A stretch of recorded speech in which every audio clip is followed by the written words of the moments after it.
नमस्कार मित्रों, सभी का स्वागत है आपके अपने चैनल स्वरान अकेडमी क्लासेस पर। यहाँ हम बात करेंगे TMC staff nurse technician and radiation technologist की भर्ती के बारे में बात करेंगे। यहाँ ऑफलाइन आवेदन है। सैलरी करीब 20,000 से 35,000 रुपये तक के बीच में है। इसका एग्ज़ाम नहीं होना है, केवल इंटरव्यू होना है। तो ये कैसे आवेदन करेंगे, कैसे आप कांटेक्ट करेंगे इस पर्टिकुलर जगह को, तो आइए देखते हैं कितनी किसमें वैकेंसी है और क्या क्या इसकी एलिजिबिलिटी है। उससे पहले अगर हमारे चैनल पर नए हैं तो सब्सक्राइब करना बिल्कुल ना भूलें।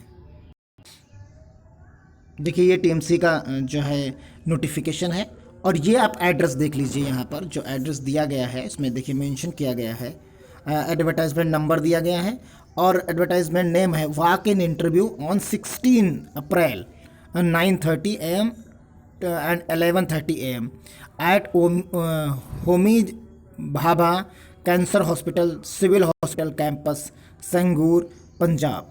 यानी यहाँ पर आपको जाना है और ये जो जॉब है वो कॉन्ट्रैक्ट बेसिस है, कॉन्ट्रैक्ट पर है, संविदा पर है। और ये स्टार्टिंग डेट आप देखिए 16 ही है और इसकी इन डेट भी 16 ही, क्योंकि यहाँ टाइमिंग भी आपको बता दी गई है। इसी एड्रेस पर आपको कांटेक्ट करना है। अब नीचे की तरफ देखते हैं, ये Tata memorial hospital, Homi Bhabha cancer hospital Sangrur है। और यहाँ बताया गया है कि जो वॉक इन इंटरव्यू के तहत आपको यहाँ पर जो है पार्टिसिपेट करना है इस पर्टिकुलर एड्रेस पर। जो ये एड्रेस यहाँ पर दिया गया है इस एड्रेस पर आपको कांटेक्ट करना है। अब देखिए उसके पहले देखिए यहाँ पर टेक्नीशियन रेडियो डायग्नोसिस का बताया गया है कि ऑन कॉन्ट्रैक्ट बेसिस है। इसमें 30 साल से कम का कैंडिडेट इनको चाहिए, अप टू 30 ईयर्स यहाँ पर बताया गया है। और इसकी सैलरी आप देखिए 30,000 से 35,000 के बीच में है। 2 वैकेंसीज हैं।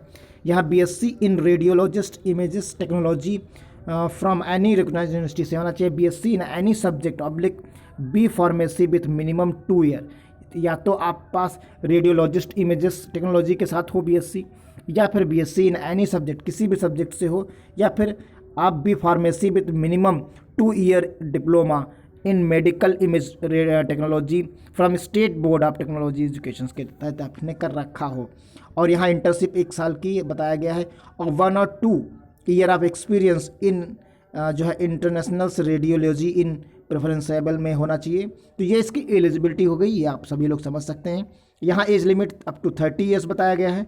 और रेडिएशन टेक्नोलॉजीज कॉन्ट्रैक्ट बेसिस ये भी जॉब है, आपकी 20 से 25,000 सैलरी रहेगी। 2 वैकेंसी यहाँ पर भी हैं। यहाँ BSc physics with minimum 55% marks के साथ होना चाहिए और post graduate diploma in radiotherapy technology के साथ यहाँ पर आपके पास होना चाहिए। यहाँ स्टाफ नर्स की अगर हम बात कर लें तो यहाँ पर कॉन्ट्रैक्ट बेसिस ये भी है। यहाँ 7 वैकेंसी हैं। यहाँ general nursing and midwifery plus diploma in oncology nursing with 2 year clinical experience in a 50 bedded hospitals or the basic post basic BSc nursing with 2 years clinical experience in the minimum 50 bedded hospitals. Candidates should be eligible to register with the Indian Council Nursing Council, state nursing councils. तो इनमें सब में आपका registration होना चाहिए। तो ये आपके पास यहाँ पर बताया गया है कि इस तरीके की एलिजिबिलिटी आपके पास होना चाहिए। इसकी सैलरी आप 23,000 देख सकते हैं जो मिलेगी आपको। याद है कि एवं mentions post are purely temporary and initial tenure for the period of the 1 year. Interested candidates may contact with the HRD department, 3rd floor, Nehru building. तो यहाँ पर बताया गया कि इस जगह पर आपको पर्टिकुलर कांटेक्ट करना है और ये टेम्परेरी है, यहाँ पर बता दिया गया है। ये इसका एड्रेस दिया गया है, आप देख सकते हैं, नोट कर लीजिए, स्क्रीनशॉट इसका ले लीजिए। और ये होमी जहाँ Bhabha cancer hospital, civil hospital campus Sangrur.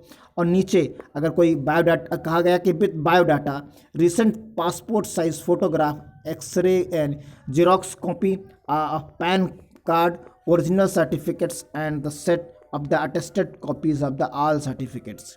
यानी आपको अपने बायोडाटा के साथ recent passport size photo, xerox copy of PAN card और ओरिजिनल ऑल डॉक्यूमेंट्स जो एकेडमिक के हैं वो ले जाना है आपको।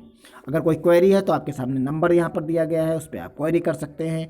मेल दिया गया है, उस मेल पर कांटेक्ट कर सकते हैं। तो ये एक है जो लोग फ़िलहाल करके जो है इस समय घरों पर हैं, वो लोग अगर चाहें तो इस उनके लिए एक अच्छा ऑप्शन होगा। अगर वो सेलेक्ट हो जाते हैं तो कुछ ना कुछ उनका एक्सपीरियंस ज़रूर बढ़ेगा, जिससे आने वाले टाइम में उनकी प्रोफेशनल स्किल में जो है इंक्रीमेंट होगा, और वो जब हॉस्पिटल्स चेंज करते हैं, अलग स्विच करते हैं, तो उनकी सैलरी में और उनकी बाकी चीज़ों में बेनिफिट्स मिलते हैं। तो इसलिए कि इस तरीके की जो जॉब्स होती हैं उन्हें आप हल्का मत लीजिए, क्योंकि उससे आपका एक्सपीरियंस बढ़ता है और फिर उसी एक्सपीरियंस के बेसिस पर आप आगे बढ़ने के और सैलरी पैकेज आपके बढ़ते चले जाते हैं। तो इसलिए खाली बैठने से अच्छा है कि कुछ ना कुछ करते रहना। तो मिलते हैं अगली किसी वैकेंसी या किसी अगली जॉब के साथ। तब तक के लिए धन्यवाद। जय हिंद, जय भारत।